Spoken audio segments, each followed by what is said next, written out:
நம்முடைய முன்னிலை வைத்த பெருமைக்குரிய நிசார் அகமது சொன்னது போல இது ஒரு ஒருமைப்பாட்டு உணர்ச்சியாக இந்த நிகழ்ச்சியை செய்திருக்கிறார்கள் என்று நினைக்கிறேன்.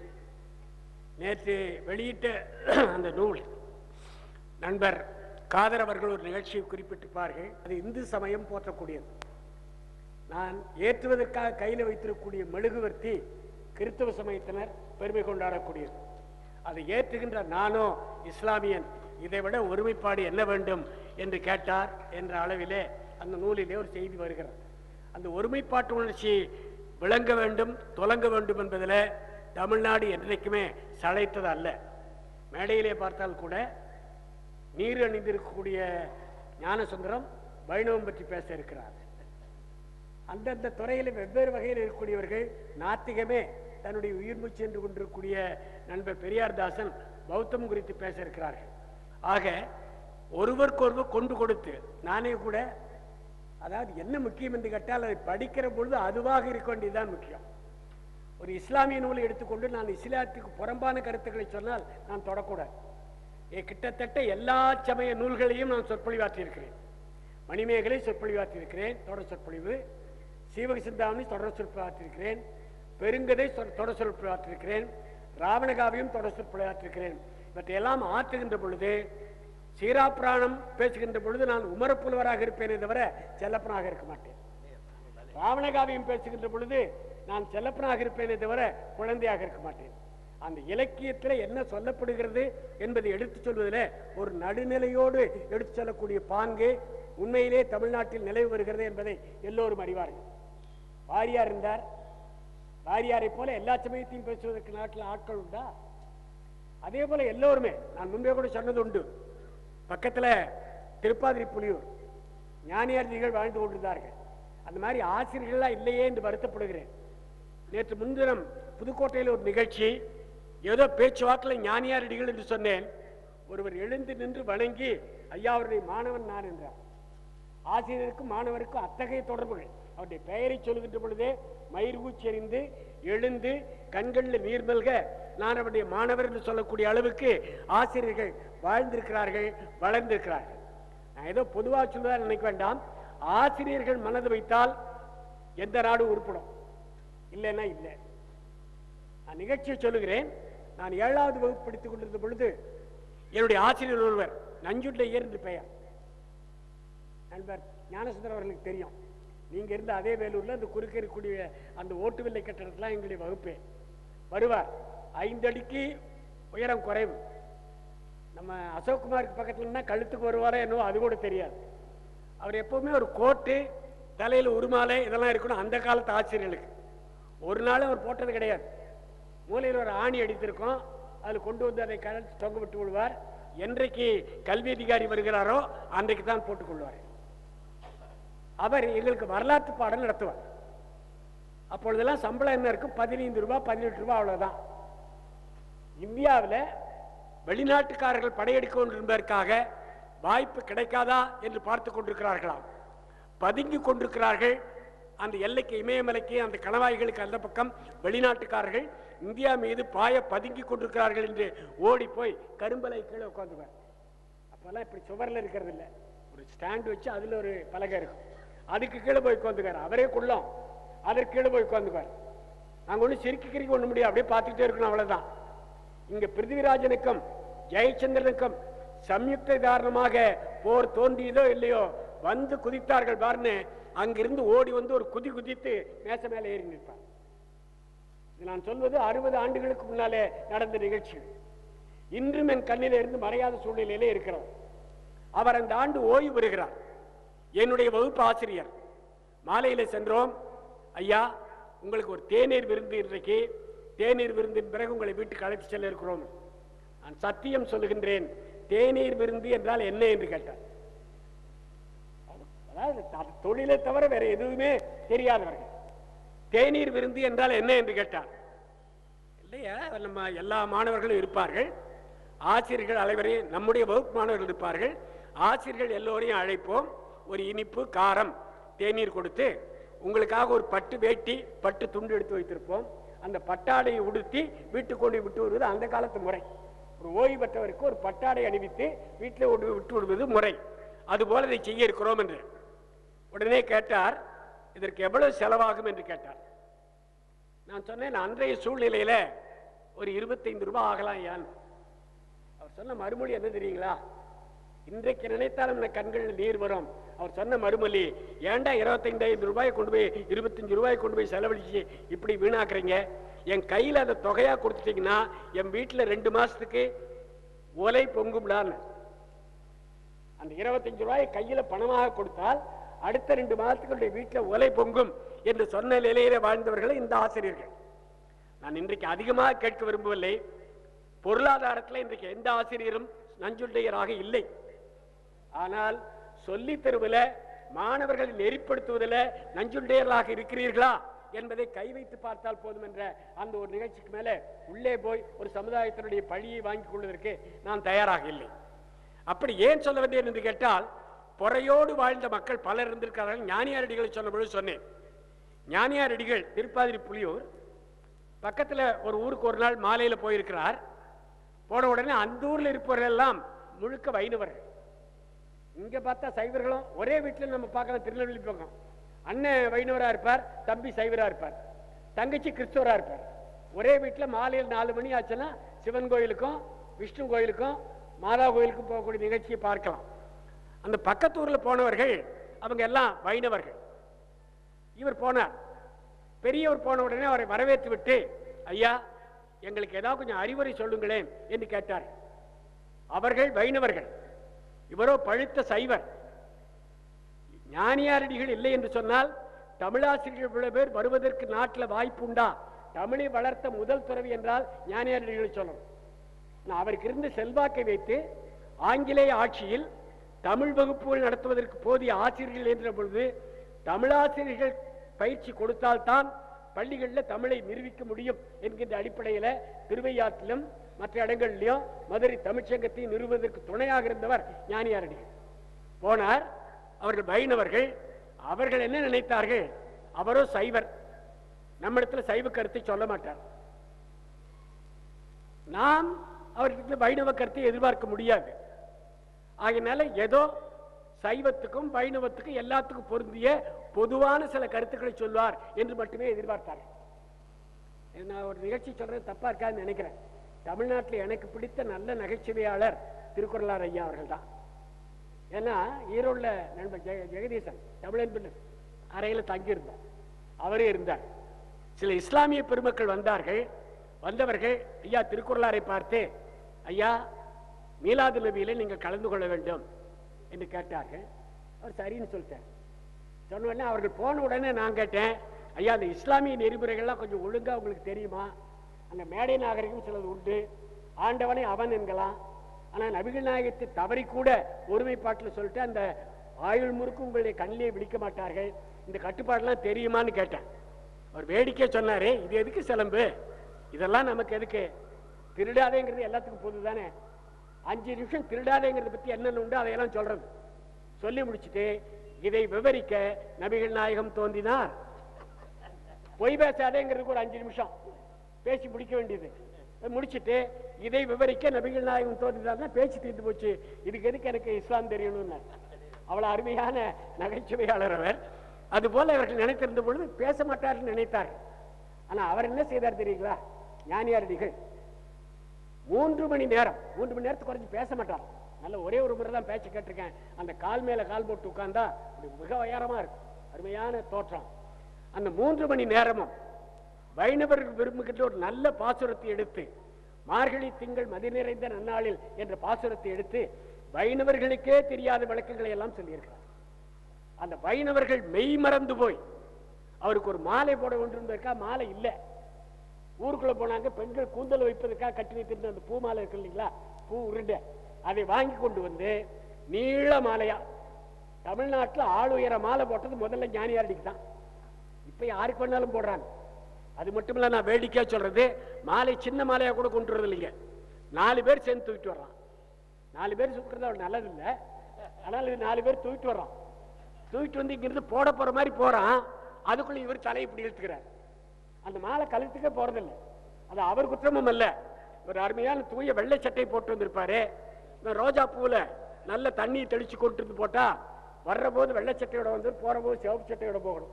அதுக்காக அவரும் வாங்கறதில்ல, இவனும் போடுறதில்ல, கீழே போகும். அப்படிப்பட்ட நிலைமை நீள மாலைகள். இந்த நீள மாலை ஒன்று எப்படி செய்தார்கள் கேட்டால், அந்த மல்லிகை சரத்தை எடுத்தாங்க, 3 4 பின்னி அவருடைய கழுத்திலிருந்து கால் வரை இருக்கிற மாதிரி ஒரு நீண்ட மாலையை தொங்க விட்டார்கள். அப்பொழுது ஞானியடிகள் சிரித்துக் கொண்டே சொன்னாராம், இன்றுதான் நெடுமாலை அடைந்தேன், இன்றுதான் நெடுமாலை அடைந்தேன். நெடுமாலைங்கிறதுக்கு உங்களுக்கு பொருள் புரியும் நினைக்கிறேன். நெடுமால் என்பது திருமாலை குறிக்கக்கூடிய சொல்.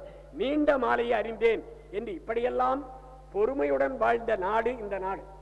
அது இன்றைக்கும் இருக்கிறது என்றுதான் நம்புகிறேன். மற்ற மாநிலங்கள் மற்ற நாடுகளை ஒப்பிட்டு பார்க்கிற பொழுது தமிழ்நாட்டை பொறுத்தவரை இந்த சமய பொறை இருந்து வருவதாகவே கருதுகிறேன். ஏன்னா வளர்ந்த மொழி, மூத்த மொழி, உலக முதல் மொழி, உலகத்தில் தோன்றிய முதல் மொழி தமிழ்தான் என பாவாணர் போன்றவர்கள் ஆய்வு செய்து நிறுவியிருக்கிறார்கள். சூரியனிலிருந்து விழுந்த அந்த நெருப்பு கோலம் சுழன்று குளிர்கிறது. நீங்க பார்த்தால் ஒரு பொருள் சுழன்று, உருண்டை பொருள் சுழன்று குளிர்கின்ற பொழுது நடுப்பகுதி தான் முதல்ல குளிரும். அதனால்தான் பம்பரம் சிங்க விட்டோம்னா மையப்பகுதி மட்டும் நின்று ஆடும். முதல்ல குளிர்வது இந்த நடுப்பு தான் இருக்கும்.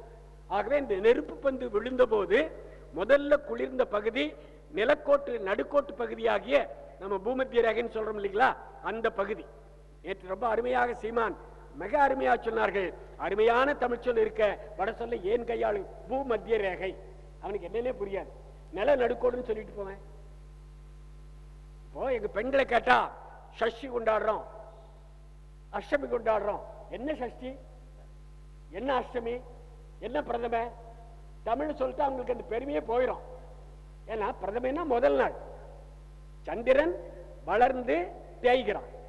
தேய்ந்ததற்கு பிறகு வளர்கிற பொழுது முதல் நாள், 2வது நாள், 15வது நாள், 4வது நாள் சதுர்த்தி. ஏன் 4ஆம் நாள் கொண்டாடுறேன்னா எல்லா பெண்களும் விட்டுருவாங்கன்னு நினைக்கிறேன். சதுர்த்தி சொல்ற போதே அவங்களுக்கு என்னவோ பெரிய பெருமை. அஷ்டமி, என்ன அஷ்டமி, 8ஆம் நாள். பலவற்றை தமிழ்ல சொன்னால் அது தெய்வங்களின் பேர்ல சேர்த்து வச்சிருந்தனால அதுக்கு ஒரு பெருமையை வந்து. நீங்க நிர்மலா எத்தனை பேர் வச்சிருக்கோம்? ஞானசுந்தரம் என்ன பேருக்கு நிர்மலாங்கிறதுக்கு? மலம்னா என்ன பொருள்? நல்ல பொருளை மட்டும் சொல்ற, அழுக்கு வேற வகையாகவும் சொல்லலாம். நிர்னா இல்லைன்னு அர்த்தம், நிர்மலான்னா அழுக்கு இல்லாதவள்னு அர்த்தம். அழுக்கு இல்லாதவள் பேர் வச்சுக்கலாமா? இறைவியோடு சேர்ந்து போய்விட்டது, நிர்மலா இருக்கிறார். ஒருத்தர் வர்றார், பண்ணி இங்க வாடான ஒத்துக்கு வர, கொஞ்சம் வேகமா வருவார். ஏன்னா கொம்பமணி மாதிரி வர்றேன்னா ஓங்கி அரைஞ்சிருவார். வச்சிருக்குமே பேரு பூவராகன். என்ன பேருங்க அதுக்கு? வராகம்னா பன்றி, பூவராகம்னா பூமியை தோன்ற பன்றி. அது திருமாலோடு சேர்த்து வச்சுட்டான். இன்னைக்கு பிறப்புகளையே கூட நம்முடைய ஞானசுந்தரம் அவர்கள் தமிழ்ல சொல்லி இருந்தா அதுக்கு பெருமை வருமானு தெரியல. மச்சாவதாரம் மீன்றான்னா அவன் இங்கே போயிருப்பான். ஆமைடானாலும் அதையும் ஒத்துட்டு இருக்க மாட்டான். பன்னிடான்னா வராவதாரத்துக்கு பேரே வந்திருக்காது. அது மாதிரி எல்லாம் வடமொழிப்படுத்துவது எந்த நேரத்தில் என்று கேட்டால், கோவில்கள்ல குடமுழுக்கு செய்கின்ற பொழுது தமிழுக்கு மத்தியில, அந்த வடமொழிக்கு மத்தியில தமிழ் வருகின்ற பொழுது கொஞ்சம் மென்மை ஒலி வந்ததுனால அதையும் வன்மை ஒலியாக மாற்றுவதற்காக அந்த பெயர்கள் கூட வடமொழியாக்கி. வேதாரண்யம் அப்படிதான் வந்தது. மற்ற எல்லா ஊர்களுக்கும் பெயர் வடமொழியானதற்கு காரணம், வடமொழி சொல்லிக் கொண்டிருக்கிற பொழுது தமிழ்ல இருக்கக்கூடிய பெயரை சொன்னால் அந்த இடத்துல ஒரு மென்மை ஒலி வரும். அந்த மென்மை ஒலி ஈடுகட்டுவதற்காக, ஒரே மாதிரி இருப்பதற்காக அதையும் வடமொழியாக்கி வடமொழி பரவிய ஒரு சூழ்நிலையாக மாறியது. அதனால நேற்று அவர்களுடைய பேச்சில் மிக அருமையாக அழுத்தமாக சொன்னார்கள். இது மாதிரி விழாக்கள் நடக்கின்ற நேரத்தில் குறைந்தது தமிழ்நாட்டில் பெண்களுக்கு தமிழ் பெயராவது வைக்க வேண்டும் என்ற எண்ணம் இருக்கும். எத்தனை பேர் தமிழ் பெயர் இருக்குங்க? டாக்டரேட் என்ன டாக்டரே, உங்க டாக்டர் சொல்ல, டாக்டர்னா என்ன? ஒரு சில தரவுகளை திரட்டி ஒரு முடிவை சொன்னா டாக்டர். அந்த முடிவு சரியாகவும் இருக்கலாம், தப்பாகவும் இருக்கலாம். நான் ஏத்துக்கலாம், ஏற்றுக்கொள்ளாம இருக்கலாம். இப்ப தமிழ்நாட்டில் ஒருத்தன் ஒரு பட்ட ஆய்வு எடுத்துக்கிறான். என்னன்னு கேட்டா, 1000 குடும்பம், ஒரு குடும்பத்தில் எத்தனை பேர் இருக்கணும்? 4. நாம் இருவர் நமக்கு இருவர்னா, இல்ல நாம் இருவர் நமக்கு ஒருவர்னா 3வது. அதுக்கு மேல வளர்ந்து போச்சு, நாம் இருவர் நாம் இருவரேன்னு ஆகி போச்சு. அதெல்லாம் வேற. 4000 பேர் எடுத்துக்கிறான். வாணியம்பாடிக்குள்ள 4000 பேர் எடுத்துக்கொண்டு இதுல தமிழ் பெயர்கள் எவ்வளவுன்னு ஆய்வு செய்யலாம். சொல்றது தமிழா இருக்கா, ஆனா பேர் தமிழ் பேரா இருக்காது. கணேசன் தமிழ் பேர் நினைச்சுக்கிட்டு இருக்கோம், தமிழ் பேரா? இப்படி இந்த 4000 பேர்ல தமிழ் பேராக அவன் எடுத்து முடிவு கிட்ட எத்தனை வரும்னு நினைக்கிறீங்க? 100 கூட வராது. ஆக அவன் முடிவு என்ன எழுதுகிறான் இந்த ஆய்வுல, தரவுல, தமிழர்களுக்கு தங்களுடைய குழந்தைகளுக்கு பெயர் வைப்பதற்கு தமிழ்ல சொற்கள் இல்லை என்று எழுதினால் அவன் எப்படி தப்புன்னு சொல்ல முடியும்? நீங்க இது எந்த வகையில நீங்கள் அதை தவறு என்று அவனை எடுத்து காட்ட முடியும்? ஆக அது போன்ற நிலையில ஒரு பொறுமையோடு வாழ்ந்த நாடு இந்த நாடு. முதல்ல தோன்றிய மொழி 10 அழகும் கொண்டிருக்கூடிய மொழி என்று சொல்வார்கள். நம்முடைய புலவர் குழந்தையர்கள் ஒரே பாட்டில் சொல்லுவார். அது அவருக்குள்ள ஒரு சிறப்பு. ஒரு வகை ஒலிப்பும் வேற எந்த மொழிக்கும் கிடையாது. ஆங்கிலம் பட் புட், அதே யூக்கு ஆ ஒலியும் உண்டு, ஓ ஒலியும் உண்டு. காட் கோல்ட், என்ன ரெண்டையும் ஒன்னா வைக்கணும் போல் இருக்கு. விலையை பார்த்தா காட் அண்ட் கோல்ட் ஒன்னா வைக்கணும் போல் இருக்கு. காட் ஓவுக்கு அங்க என்ன எழுத்து வருது? ஆ. கோல்ட் என்ன ஒலி வருது? ஓ. ஒரே ஓவுக்கு ஆ ஒலி ஓ ஒலி, ஒரே யூவுக்கு ஆ ஒலி ஓ ஒலி. இன்னும் விளக்கினால் ஒரே எழுத்துக்கு 3 ஒலி 4 ஒலி கூட உண்டு. ஆக அது மாதிரி இல்லாமல் ஒரே வகை ஒலிப்பு தான் தா. தான் வேற சொல்ல முடியாது. இருவகை வழக்கு, செய்யுள் வழக்கு, உலக வழக்கு. 3 பெயர், வேற எந்த மொழிக்கும் உலகத்தில் இல்லாத இயல், இசை, நாடகம். 4 பாக்கள், ஆசிரியப்பா, வெண்பா, கலிப்பா, வஞ்சிப்பா. 5 இலக்கணம், அதுவும் தெரியும் உங்களுக்கு. அதுக்கு அடுத்தபடி 6 செய்யுள் உறுப்புகள். 6 நாங்க புதுக்கவிதையா மரபு கவிதையாங்கிறதுக்கெல்லாம் வரலீங்க. ஒரு தமிழனா பிறந்தவனுக்கு செய்யுள் உறுப்பு 6ன்னு கேட்டா இங்க இருப்பவர்கள் எத்தனை பேர் சொல்வார்கள் எனக்கு தெரியாது. சொல்லலாம், ஏன்னா இங்க வந்திருப்பவர்கள் அவர்கள் தகுதி உள்ளவர்கள். நாட்டில் இன்னைக்கு BA படிக்கிற பையனை சட்டம் MA படித்து தமிழ்ல முனைவர் பட்டம் பெற்றவரை செய்யுள் உறுப்புகளை வரிசையா சொல்ல சொல்லுங்க. வேதனை என்ன என்று கேட்டால் தமிழை ஒழுங்கா படிக்க செய்யுங்க. நான் நாமக்கல்ல இருக்கேன். ஒருவர் வருகிறார் நேர்முக தேர்வுக்கு, MA MPhil B.Ed 4வது வகுப்புக்கு 5வது வகுப்புக்கு சொல்ல தர வருகிறார். வந்தவுடனே அவர் என்ன கேள்வி கேட்ட தெரியுங்களா? இந்த தொடர்பு இல்லாத இருந்தாலும் கூட பேசுறதுக்கு அவங்க இருக்காங்க. என்னுடைய உள்ள குமரில் சொல்லணும்னு நினைக்கிறேன், அவ்வளவுதான். அவர்கிட்ட கேட்ட கேள்வி என்ன தெரியுங்களா? 1வது வகுப்பிலிருந்து MA வரைக்கும் பல பாடல்களை படித்திருக்கிறீர்கள். 4 வரி உள்ள பாடல் ஏதாவது சொல்லுங்க. இதாவது 4 வரி வரிசையா சொல்லுங்க. கம்பராமாயணமோ, சீவக சிந்தாமணியோ, சங்க இலக்கியமோ, கண்ணதாசன் பாட்டோ, பாரதிதாசன் பாட்டோ, ஏதாவது ஒரு 4 வரி வரிசையா சொல்லுங்க. தெரியல, உள்ளபடி தெரியல. சரியா? உனக்கு பாடத்திட்டத்தில் என்னென்ன இருந்தது?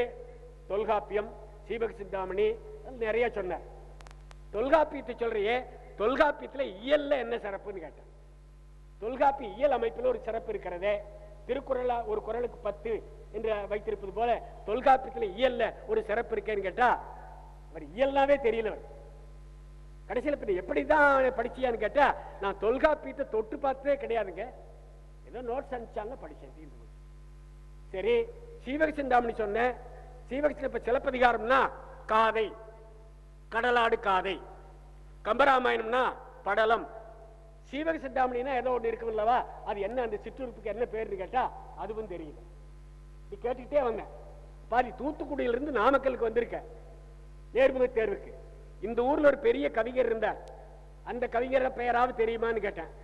நாமக்கல் கவிஞர்னு சொல்லியிருந்தா கூட பரவாயில்லைங்க, அதுவும் தெரியாதுட்டான். அது நான் சொல்லல, நாமக்கல் கவிஞர்னு சொல்லியிருந்தா கூட போதும், அதை கூட சொல்லல. கடைசியில நான் தயவு செய்து நான் சொன்னா நான் பொய் பேசுகிறேன் என்று எண்ணுவீர்கள். பதிவு செய்யாத போயிட்டேன்னு ரொம்ப வருத்தப்படுறேன். கடைசியில் அவர் நான் கேட்ட கேள்வி, கம்பராமாயணத்தை இயற்றியவர் யார்? நான் அவரை கேட்ட கேள்வி, கம்பராமாயணத்தை இயற்றியவர் யார்? கொஞ்ச நேரம் பார்த்தார். சொல்லப்ப ஏதாவது ஒன்று சொல்லுங்க. இளங்கோவடிகள். கம்பராமாயணத்தை இயற்றியவர் யார்? இளங்கோவடிகள். நான் அவரை தப்பு சொல்லுங்க. இவனுக்கு யார் MA பட்டம் கொடுத்தீர்கள்? இவனுக்கு யார் MPhil பட்டம் கொடுத்தீர்கள்? இவனுக்கு யார் M.Ed பட்டம் கொடுத்தீர்கள்? எங்கேயோ குறைய வைத்துக் கொண்டு அவன் படிக்கல எப்படி முடியும்? எங்கே தேற்றி வைத்தோம்? எங்க அவனுக்கு செய்து கொடுத்தோம்?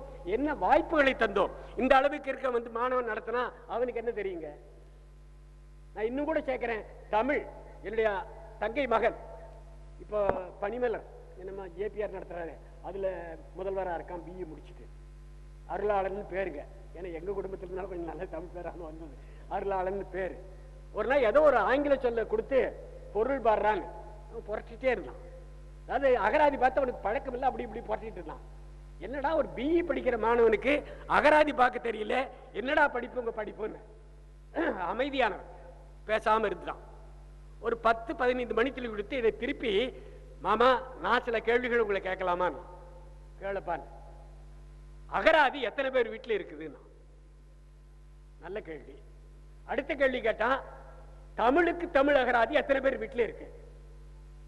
வாணியம்பாடி பூரா எடுத்தா இத்தனை தமிழர்கள் இருக்கிறார்களே, எத்தனை பேருடைய வீட்டில் தமிழுக்கு தமிழ் அகராதி இருக்கு. அந்த தமிழுக்கு தமிழ் அகராதி இருந்தாலும் கூட அகர வரிசை தெரியலன்னா எப்படி நீங்க அகராதி பார்ப்பீங்க? நண்டுன்னா தானா பின்னால இருக்குன்னா தானே டக்குன்னு தானா பின்னால புரட்டலாம். அதுல இன்னுங்கிறது எங்க வருதுன்னு பார்த்தா தானே அதுக்கு எடுத்துட்டு பார்க்க முடியும். ஆகவே அகர வரிசையில் தெரியலன்னா உன்னால அகராதியே பார்க்க முடியாது. அகராதி பார்க்க முடியாததை வைத்துக் கொண்டு நான் தமிழ் வளர்க்கறேன்னா எப்படி வளர்க்கறதுங்க? நான் கேட்கிறேன், இன்னைக்கு பிஏ படிக்கிற மாணவர்களை அகர வரிசை நீ சரியா சொன்னாதான் உனக்கு பிஏ சான்றிதழ்னு சொல்லுங்க. எத்தனை பேருக்கு கொடுப்பீங்க? இன்றைக்கு மாலையில பேராசிரியர் அன்பழகன் அவர்கள் வர இருக்கிறார்கள். நான் அவர்கள் கல்வி அமைச்சராக இருந்த பொழுது ஒரு ஆசிரியர்கள் மாநாடு நடந்தது. அவர் புறப்பட்டுக் கொண்டிருந்தார். காலையில மாலையில கலைஞர் அவர்கள் பேச வேண்டும். காலையில நான் ஏதோ அவரை பார்ப்பதற்கு சென்றிருந்தேன். அவர் கொஞ்சம் அவசரத்தில் ஆசிரியர் மாநாட்டுக்கு செல்கிறேன், எத்தனை தீர்மானங்கள் வைக்கிறார்கள் தெரியலன்னு கொஞ்சம் தலையை பித்துக் கொள்வது போல கொஞ்சம் படபடப்பா இருந்தார். நான் ரொம்ப அமைதியா சொன்னேன், அவங்க 1000 நிபந்தனைகள் உங்களுக்கு வைக்கட்டும், நிறைவேற்றேன்னு சொல்லுங்க. ஒன்னே ஒண்ணு, நீங்க ஒரு நிபந்தனை வைங்க, இதை நிறைவேற்றிட்டா அவங்க எல்லாத்துக்கும் என்ன கேட்கறாங்களோ செஞ்சு கொடுத்துங்க. அப்படி என்னப்பா பெரிய நிபந்தனைனார். போன உடனே 2000 பேர் உட்கார்ந்துருப்பாங்க. 2000 கால் தாள் வாங்கிட்டு வாங்க, வாங்கிட்டு வர சொல்லி. ஆனா அவன் 247 இருக்கு இல்லையா, இந்த 247 எழுத்தையும் எவன் ஒழுங்கா எழுதுறானோ அவன் ஆசிரியனா வீட்டுக்கு போகலாம், மற்றவங்க வீட்டுக்கு தான் போகணும்னா உங்க பேர் எத்தனை பேர் பள்ளிக்கூடத்துக்கு போவாங்கன்னு நினைக்கிறீங்க? நான் சிரிக்கிறதுக்காக சொல்லிங்க. நினைத்து பாருங்கள், 247 எழுத்தையும் எழுதக்கூடிய தமிழன் பிஏ படிச்சவன் எம்ஏ படிச்சவன் இருக்கானா? அப்புறம் தமிழ் தமிழ் இதெல்லாம் வளர்த்து என்ன பண்ற? அது வளர்ந்துகிட்டு இருக்கு, யார் அழிச்சாலும் அதை அழிக்க முடியாது. தமிழ் வளர்ற மொழி, யாரும் அதை அழிக்க முடியாது. ஆனா வளர்க்கிறோம் வளர்க்கிறோம் என்று சொல்லி எதை வளர்த்தோம்? நானாவுக்கு இதுலயே கூட என்னங்க 2 சொல்லி நானா 3 சொல்லி நானா? யாராவது தன்னகரம் ரென்னகரம் சொல்றானுங்களா? 2 சொல்லி நானா 3 சொல்லி நானா? அப்புறம் இன்னொரு நானா வந்துருது. அதுக்கு என்ன போடுறதுன்னு தெரியல, நகராட்சிக்கு போடுறேன் நானாங்க. அப்புறம் அந்த பட்டிமண்டப கதையை சொல்லவே வேண்டியதில்லை. சின்ன ரோனாவா பெரிய ரோனாவா தகராறுக்கு அவன் கேட்டான். தகராறு பெரிய தகராறா இருந்தா பெரிய போட்டு வல்லின ரகரம் இடையின ரகரம் மறந்ததுங்க. தன்னகரம் ரென்னகரம் மறந்தது. எங்கள் ஆசிரியர் புலவர் வரஞ்சே பிள்ளை வந்தான் என்ற இடத்துல படிக்க வேண்டுமே. ஆனால் மகர அகரவா தன்னகர ஒற்று வன் தகர ஆகாரத்தா வந்தா வல்லின ரகர ஒற்று இல் வந்தான்னு படிக்கணும். இப்படி பாடம் பூரா படிக்கணும். நீங்க படிச்சா உருப்பிடுவானு நீங்க கேட்கலாம். ஆனா அந்த மொழி எவ்வளவு செம்மையா இருக்குன்னு நினைச்சு பாருங்க. அந்த மொழி செம்மையை, மொழி தூய்மையை ஒரு பாட்டுல 10 அழகளை சொல்ற போதுதான் செய்யுளுக்கு 6 உறுப்பு. இப்படி வச்சு வேடிக்கையா பாடுறதுல புலவர் குழந்தை கட்டிக்காரு. ஏன்னா அவருடைய 100ஆண்டு விழா இருக்கிறனால 1-2 பாட்டு சொல்றது தப்பு இல்லைன்னு நினைக்கிறேன். கலைஞர் கருணாநிதி யார்? தமிழ்நாட்டு முதல்வர் யார்? அவர் பாடுறார். ஆடையின் பேர் 4ஆம் மெய், அப்புறம் 5ஆம் உறுப்பு தாய் உரல், ஆ கூட்டுறும்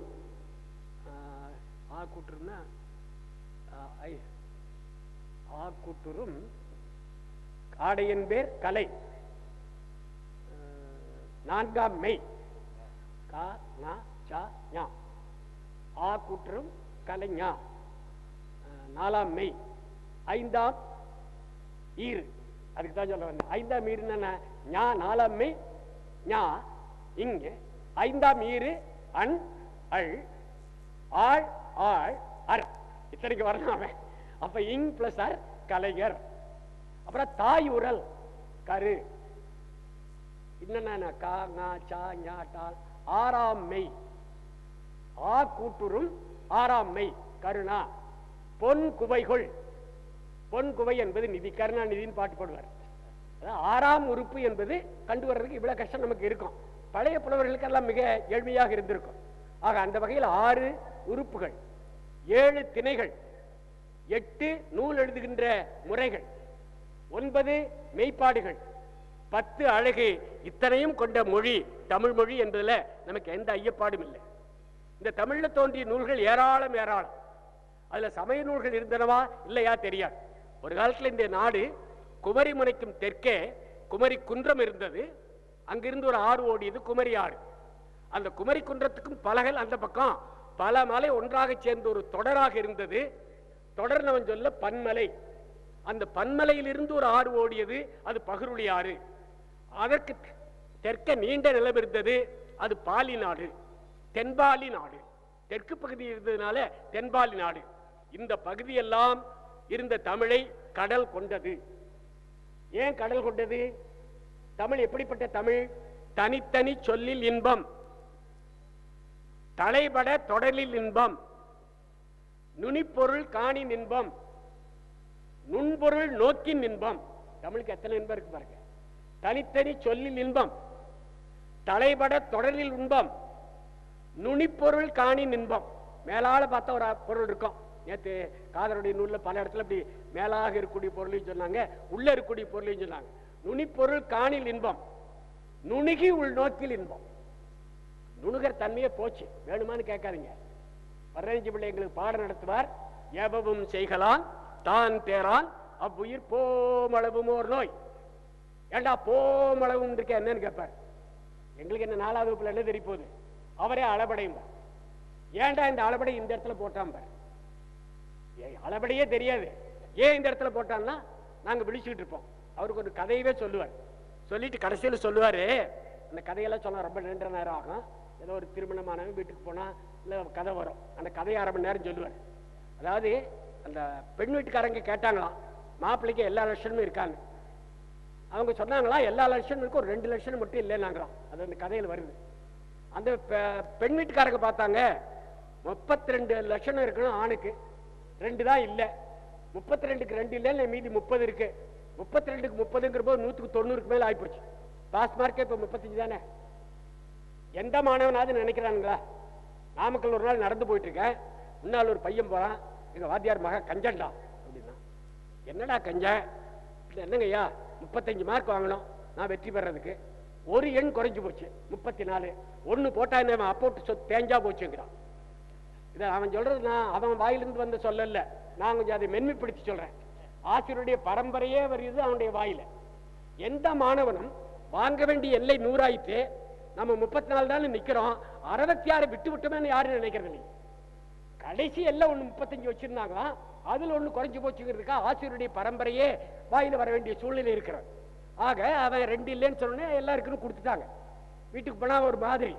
கடைசியில மாப்பிள்ளை வீட்டுக்காரங்க கேட்டாங்க, என்னப்பா எல்லா லட்சணமும் இருக்குன்னு சொன்னீங்க இருந்தே. பெண் வீட்டுக்காரங்க சொன்னீங்க ஒன்னையுமே காணாமன்னா, என்னங்க சொன்னேன் 2 இல்லைன்னு. சுயமா சிந்திக்கிற புத்தியும் இல்லை, பிரத்தியா சொல்ற கேட்கிற புத்தியும் இல்லை, தன் புத்தியும் இல்லை. பிற வள்ளுவர் இந்த கதையை தெரிந்தாரோ எதுவோன்னு சொல்லுவார். ஏவவும் செய்கலான், மற்றவங்க சொல்றதையும் கேட்க தெரியாது, தான் தேரான், தனக்காகவும் அறிய முடியாது. அப்படிப்பட்டவர்கள் போமளவும் ஓர் நோய் நீட்டுவார். இன்னும் அந்த மாதிரி உயிர் தான் நீண்ட நாளை கழுத்துக்கிட்டு இருக்கணும். நல்ல உயிர்னா பட்டு பட்டுன்னு போயிருமா. இந்த உயிர் நீண்ட நாளை கழுத்துட்டு இருக்கோம். ஆகவே நீண்ட நாள் வரைக்கும் அது நோய் என்றெல்லாம் நுணுகி காணுகின்ற போதும் இன்பம்.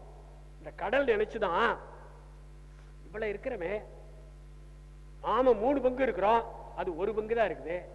அதை இனிப்புங்கிறாங்க, நம்ம உப்புங்கிறாங்க. அது எப்படி? நம்ம இவ்வளவு பெரிய ஆளு உப்புங்களாமா, அதை இனிப்புங்களாமா அப்படின்னு சொல்லிட்டு, ஏன் தமிழே நீ இவ்வளவு இனிப்பா இருந்ததுனால தான் உன்னை உண்டாவது இனிப்பாக்கி கொள்ளலாம் என்று கடல் விழுங்கி விட்டதோ? அது இனிப்பா இருக்கு இல்லையா, அதை உண்டு நாம இனிப்பாக்கி கொள்ளலாம் என்றுதான் கடல் விழுங்கி விட்டதோ? என்ன கடல் விழுங்கி விட்டது? எதை விழுங்குச்சு? யாழும் குழலும் பலவரையும் யாழோர் ஆடும் ஆடரங்கும் போலும் பண ஏடும் தோய்ந்த பொதி பொதியான தமிழ்நூலும் வாழும் பொருளும் நிலபுலமும் மனையோடனவும் வாய்க்கொண்ட பாழும் தமிழே பாழும் கடலே நீ ஒரு நாள் பாழாய் போக காணுமா என்று பாடுவார். அந்த கடல் அத்தனை நூல்களை கொண்டது. அத்தனை நூல்களில் என்ன இருந்தது என்று நமக்கு தெரியாது. அதன் பிறகு சங்க இலக்கியங்கள் வருகின்றன. பிறகு தொடர்ந்து களப்பிரர் காலம் என்ற ஒன்றை கொண்டு வந்து நீதி நூல்கள் வருகின்றன. அதில் கூட பல பேருடைய ஆராய்ச்சி, அந்த காலத்தில் தமிழர்கள் அறம்பழி வாழ்ந்தனர், அதனால்தான் அறநூல்கள் மிகுதியா போச்சு. இப்படி ஒரு ஆராய்ச்சி. அதை அடுத்து பக்தி காலம் வருகிறது.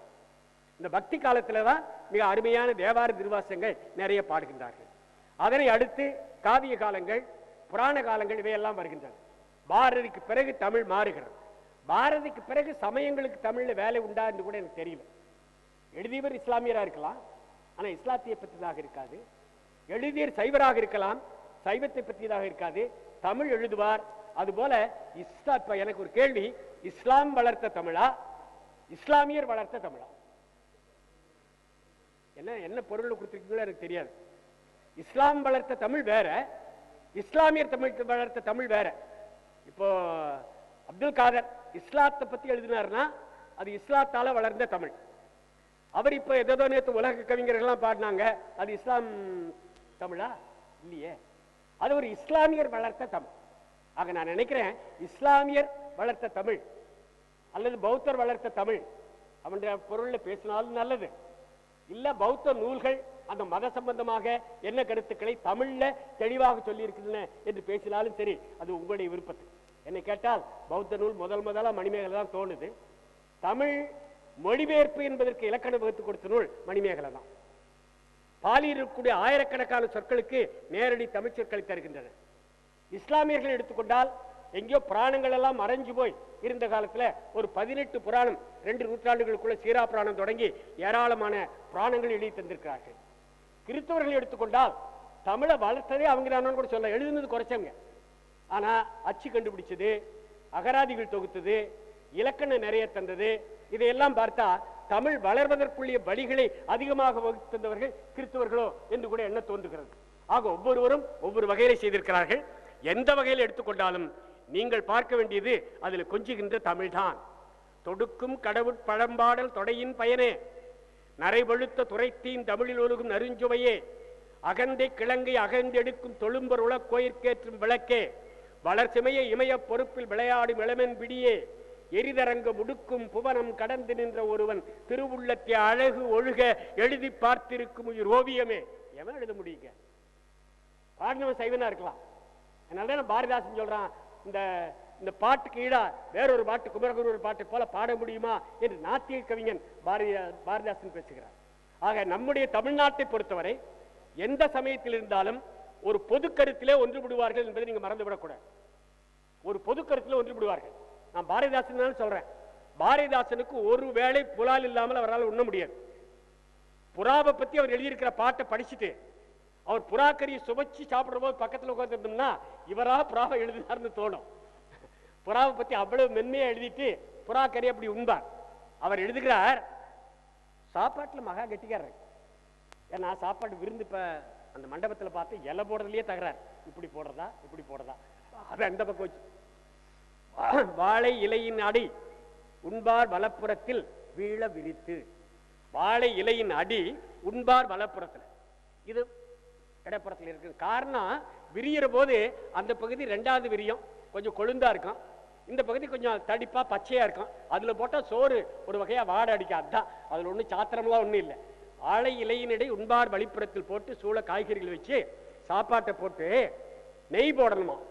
எப்படி போடணும் தெரியுங்களா? சோற்றை பிசகையிலே துவள் வாழை தண்டில் ஒரு சாற்றை போலே வடிய தக்க வண்டம் ஊற்று நெய்யை. இப்படி சோத்தை பிசைஞ்சு அப்படி கையில தூக்குனான்னா அங்க வர்ற நெய் அப்படியே ஒழுகி வந்து கீழே முழங்கையிலிருந்து சொட்டு சொட்டா சொட்டுணுமா. மண்டபத்தில் இப்படி போடுறாங்களா என்னவோ தெரியாது. வேலூர்ல ஒரு நாள் ஒரு கூட்டத்தில் பேசினேன். பக்கத்துல ஒரு ஜமீன்தார், அவங்க உணவையெல்லாம் சாப்பாட்டுக்கே கொடுத்துட்றவங்க. இரவு என்ன சாப்பாட்டுக்கு வரணும்னு கூப்பிட்டுருந்தாங்க. நண்பர்களுக்கே போக முடியல. ராத்திரி போனால் எங்கள் பக்கத்தில் ஒப்புட்டுன்னு சொல்லுவாங்க. இப்போ அதுக்கு இங்கே வேற எதுவும் என்ன பையில் உள்ள இனிப்பு போட்டு சொல்கிறீங்களா, போலியை வச்சு பழத்தையும் வச்சுட்டு ஒரு சொம்பு நெய்யை கொண்டு வந்து வச்சுட்டாங்க. மத்தியானம் அங்கே பேசுனீங்கல்ல அந்த மாதிரி வழியிற மாதிரி எனக்கு காட்டணுங்கிறாங்க. இப்போ என்ன சொன்ன முடிய விருந்தோம்பல் முறையே வேறா போச்சு. வீட்டுக்கு போனால் காஃபி வேணுங்களா, குடிப்பீங்களா, குடிக்கலாம். சர்க்கரை ஓடுங்களா, சர்க்கரை இல்லாமலங்களா, அதை கேட்டு தான் கேள்வியே நம்ம காஃபி கொண்டு வர்றோம். நெய்ய ஆகாது. ஆனால் இவர் சொல்றாரு, வாழை ரெண்டை பிடிக்கிற போது நெய் அந்த சாறு எப்படி கொட்டுமோ, துவழ்வாழை தண்டை பிழிகின்ற பொழுது சொட்டுகின்ற நீர் போல நெய்யை கொட்டணுங்கிறார். இப்படி பாடுறாரு அவர். இவர் ஒரு இடத்துல பாடுறாருங்க, வேளையோடு சோறு சமைப்பாயே. காதர் போன்றவர்கள் கொஞ்சம் யோசிச்சு பார்க்கணுங்கிறதுக்காக சொல்றேன். வேளையோடு சோறு சமைப்பாயே, நல்ல வெள்ளரி பிஞ்சை பொறிக்க வேண்டும். காளிமுத்து தோட்டத்திலே பாகல், நல்ல கட்டிவை இட்டுவை குழம்பு. மோரெடுத்து காயமிட்டு தாளி, நல்ல மொச்சை அவரை பொரியல் போதும். இதுதான் பாங்க சோறுங்க. எது? வேளையோடு சோறு சமைப்பாயே, அது காளிமுத்து தோட்டத்திலே பாகல், நல்ல கட்டிவை கட்டி வெல்லம் இட்டுவை குழம்பு. மோரெடுத்து காயமிட்டு தாளி, மோர்ல பெருங்காயம் போட்டு தாளிக்கணும். மாறிபோல் நல்லெண்ணெய் மாறாமல் நேருறவே, வெந்தயம் மணக்க அதன் மேற்காயம் போய் மக்க உந்து சுவை மாங்காயின் ஊறுகாய். இப்படி ஊறுகாய்க்கலாம். மாறிபோல் நல்லெண்ணெய் மாறாமல் நேருறவே, வெந்தயம் மணக்க அதன் மேற்காயம் போய் மணக்க உந்து சுவை மாங்காயின் ஊறுகாய். இங்க காளிமுத்து தோட்டத்திலே பாகல், நல்ல கட்டி வெல்லம் இட்டுவை குழம்பு. மோரெடுத்து காயமிட்டு தாளி, நல்ல மொச்சை அவரை பொரியல் வேண்டும். சீருடையதாகிய தென்பாங்கு செய்து விடுவாய் இவைகள் போதும். இதெல்லாம் தென்பாங்கு சோறுக்கலாம். தென்பகுதியினுடைய சோறு. வடபகுதி சோறு என்ன தெரியுங்களா? நேரில் வட பாங்கு மிக கேட்பார், நல்ல நீழ்செவி வெள்ளாட்டு கறி ஆக்கு. பாண்டியனின் வாழை ஒத்த வாழை, மீன் பக்குவம் வராமல் கெடுப்பாயே. நல்ல வெள்ளாட்டுக்கறி ஆக்கு. பாண்டியனுடைய வாழை போல இருக்கக்கூடிய அந்த தோற்றம் உள்ள வாழைமே வறுத்து போடு. இது வடநாட்டு உணவுங்கிறார். தென்னாட்டு உணவு பாகல் காய், ரசம், மோர், பெருங்காயம் இதெல்லாம் வரும். வடநாடு வெள்ளாட்டுக்கறி மீன். இது எழுதுறவர் யாருங்க? வேளா வேலைக்கு புலால் உணவு இல்லை என்றால் இது என்ன என்று கேட்கக்கூடியவர். பொள்ளாச்சியில் தான் கடைசி கூட்டம் இருக்கு. நானும் ஒரு பட்டிமண்டபத்தில் பேசுகிறேன். KC அருணாச்சலம் அவர்கள் கூட்டியிருந்தார்கள். நான் ஒரு பட்டிமண்டபத்தில் ஒரு அணியில் தலைவன். ஏதோ அவருடைய பொருள் அவருக்கு பிடித்து விட்டது. உட்கார்ந்து பேசிக் கொண்டிருக்கேன். அங்கே உட்கார்ந்து ஓடி வந்து விடாதே பாண்டியா என்று தட்டினார், முதுகு தட்டினார். 2 மணிக்கு போனோம். இந்த மாதிரி ஆயிரும்னு நினைச்சிடாதீங்க. சாப்பாட்டுக்கு எனக்கு 2 மணிக்கு மேலே தான் போனோம். இன்றைக்கு ஆனாலும் ஆகலாம், விடுங்க, நல்லா நிறைய பேசிட்டோம். அங்கே போன உடனே எல்லாருக்கும் வேணுங்கிறதுக்காக நாம சொல்ற சைவ சாப்பாடு எடுத்துட்டு இருந்தார். கூப்பிட்டாரு KC சார். என்ன அருணாச்சலம், இந்த சோத்தை சாப்பிட்றதுக்கு தான் நான் இங்கே வந்தேனா? இந்த சோத்தை சாப்பிட்றதுக்கு தான் நான் இங்கே வந்தேனா? போ ஓடு, போய் முருகன்குடி கொண்டு வந்தேன். முருகன்குடி தான் சேவல். கோழிக்கறி வேணுங்கிறது கேட்டவர். அப்படி ஒரு வேளை இல்லாமல் உண்ணக்கூடியவர், அந்த புலால் உணவை விரும்பக்கூடியவர், மக்களுக்கு சொல்லுகின்ற பொழுது அந்த நாட்டில் நடைபெறுகின்ற பாங்கினை நடைமுறையில நினைவு கொண்டு வந்து இது தென்பாங்கு சோறு, இது வடபாங்கு சோறு என்கிறாரே. அதுபோல இங்கு புத்தம் இருந்தாலும், சமணம் இருந்தாலும், சைவம் இருந்தாலும், வைணவம் இருந்தாலும் தனித்தனியாக இருக்கலாம். ஒட்டுமொத்தத்திலே இந்த மதங்கள் எல்லாம் தமிழ்நாட்டை பொறுத்தவரை மனித நேயம் கொண்டவை. ஆகவே மனித நேயத்தை தான் அவர்கள் பேச இருக்கிறார்கள் என சொல்லி நான் அந்த தலைப்புக்குள்ள புகுவது அவ்வளவு நியாயம் இல்லை. ஏன்னா அத்தனை பேரும் நல்ல கற்றறிந்த அறிஞர்கள். ஏதாவது சொல்ல எனக்கு தோன்றினால், ஏன்னா பழைய நாட்கள்ல தலைமைக்கு ரொம்ப முக்கியங்க. திருவிக்காவோ ஞானியார் அடிகளோ மரபின் அடிகளோ தலைமை தாங்கிறாருன்னா பேச போறவங்க பயப்படுவாங்க. ஏதாவது தப்பு சொல்லிட்டா இவர் என்ன கடைசியில் என்ன சொல்ல போறாரோன்னு. ஆனா இன்னைக்கு தலைமையை பார்த்தோன்னே எல்லாருக்கும் சந்தோஷம். இவருக்கு என்ன தெரியும் போவா, நாம என்ன வேணாலும் செய்யலாங்கிற மாதிரி தான் இன்னைக்கு தலைமையை போடுறோம். நான் இந்த 2 வகை தலைமையும் இல்லைங்க. ஏதோ கொஞ்சம் அவங்க பேசினா தெரிஞ்சுக்குவேன்.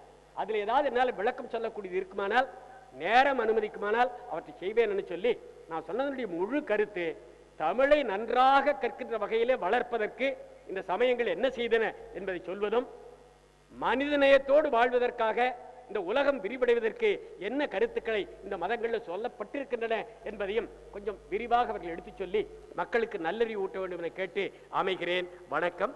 அத்தோடு எல்லா சமயமும் இல்லைங்களா, நான் என்னுடைய ஒரு கருத்து, ஒரு சைவன் ஆண்டுக்கு ஒரு நாளைக்கு ஏதாவது ஒரு சிவன் கோயிலுக்கு போயிட்டு வரணும்னு நினைப்பான். ஒரு வைணவன் ஸ்ரீரங்கத்துக்கு போயிட்டு வரணும்னு நினைப்பான், இல்லை திருப்பதிக்கு போயிட்டு வரணும்னு நினைப்பான். ஒரு இஸ்லாம் முகமதியர் ஏதாவது ஒரு தர்காவுக்கு போயிட்டு வரலான்னு நினைப்பாரு. ஒரு கிறிஸ்தவர் வேளாங்கண்ணி அங்கே எங்கேயாவது ஒரு கோயிலுக்கு சர்ச்சுக்கு போயிட்டு வரலான்னு நினைப்பாரு. ஒரு பௌத்தர் பௌத்த ஆலயம் ஏதாவது போயிட்டு வரலான்னு நினைப்பாரு. சமணர்கள் பலவற்றை செய்தார்கள். அதை இந்த பாவியை திருடி சமணர்களே அழித்து விட்டார்.